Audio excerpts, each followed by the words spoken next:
Hi, and welcome to this video on the Punic Wars.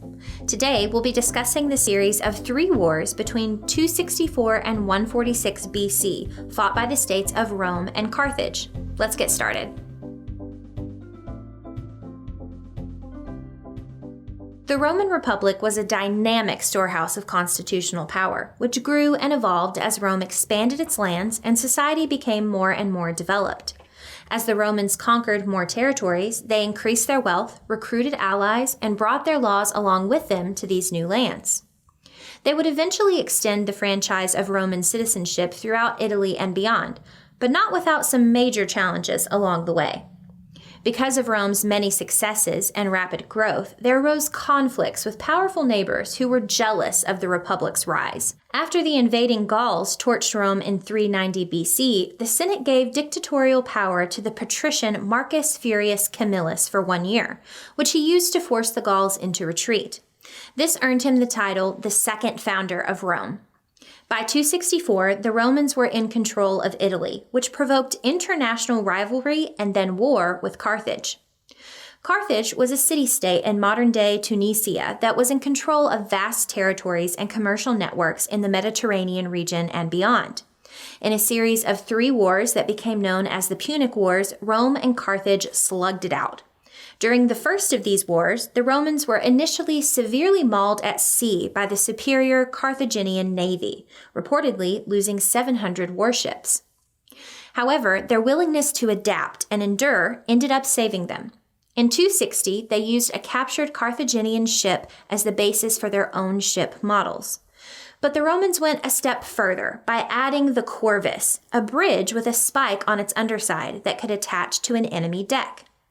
This allowed Roman soldiers to board the Carthaginian ship and capture it through hand-to-hand combat instead of simply trying to ram the ship. The tactic allowed Rome to transfer its advantage in land warfare to the sea, and by the 240s it was holding its own against the Carthaginians. Raising a new fleet, the Romans returned and decisively defeated the Carthaginian navy at the Aegates Islands off the western coast of Sicily in 241.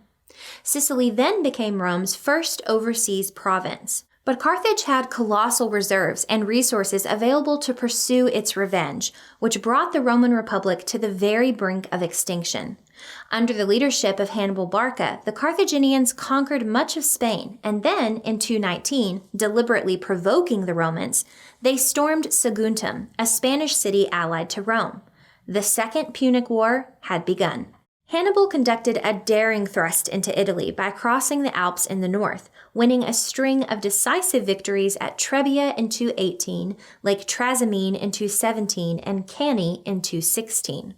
In this third encounter, the Carthaginians reportedly killed more than 75,000 and captured 10,000 Romans, with as many as 80 senators being killed in the fray. Rome was completely on the ropes. As a result of the decisive defeat at Cannae, many of its allies and colonies defected to the Carthaginian side. But the city of Rome, the core of the Republic, remained united against the invader. Using its power to conduct foreign relations, the Roman Senate flatly rejected Hannibal's offer to return Roman prisoners in return for ransom money.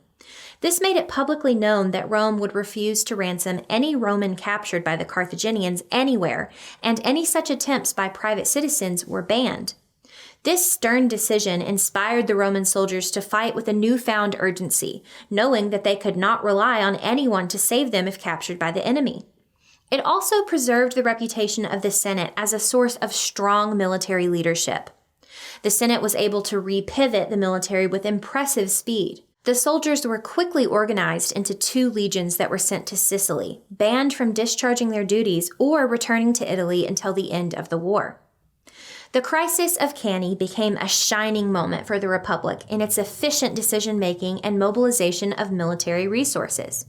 Former consul Quintus Fabius Maximus was appointed dictator in 217 and focused the Roman armies on harassing Carthaginian supply lines and avoiding major engagements so as to gain strength and wear down their enemies by attrition. Profiting gradually from Fabius's scattered warfare against Hannibal in Italy, the Romans went on the attack against the Carthaginians and their allies in Sicily, which had revolted against Roman authority. In 210, Roman forces captured the last major Carthaginian foothold on the island, and that same year, Publius Cornelius Scipio led an attack on Spain. In 209, the year that Fabius reconquered Tarentum in Italy, Scipio took the major Spanish city of Carthago Nova in a surprise attack, providing a powerful base of operations. Through successful recruitment of local allies and subsequent victories, Scipio had ended Carthaginian dominance of the Iberian Peninsula by 205.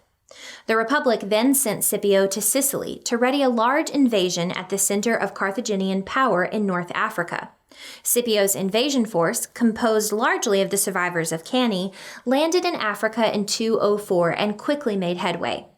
Scipio's gains convinced the Carthaginian Senate to recall Hannibal to Africa, and in 202 the generals faced each other for a showdown of epic proportions. In a closely fought battle, the Romans finally got the edge when their cavalry successfully attacked the Carthaginians in the rear. The Second Punic War ended shortly thereafter, resulting in Carthage surrendering control of Spain and ending its status as an imperial power. Carthage wasn't down and out quite yet, though. It had something of a resurgence, and when Numidians plundered its territory in Africa, sparked the Third Punic War by raising an army to fight these incursions, even though its peace treaty with Rome forbade such a measure without Roman permission. The war, which began in 148, culminated with the Romans capturing and burning Carthage to the ground in 146. That same year, a Roman force also sacked the city-state of Corinth. These events, marking the spread of Roman dominance to North Africa and Greece, were major turning points for the Roman Republic. With the smashing of Carthage's naval dominance in particular, the entire Mediterranean became accessible to Roman soldiers and merchants. Riches from abroad poured into the capital city, and soon the citizens of the Republic began to expect bounties and indulgences from their politicians.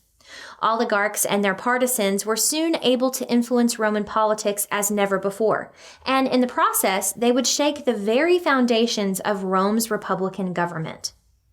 Okay, before we go, here's a quick recap to sum everything up. The Punic Wars were a series of 3 wars fought between Rome and Carthage due to conflicts rising from Rome's increasing expansion. The first war, started in 264, was fought to establish control over Corsica and Sicily, which led to Carthage surrendering in 240. The second war started after Carthage stormed Rome's allies in Saguntum in 219. This ended with Rome taking power over the western Mediterranean region. The third and final war was caused by Carthage raising an army to defend its territories in Africa, which resulted in Carthage being burned to the ground. I hope this review was helpful. Thanks for watching and happy studying.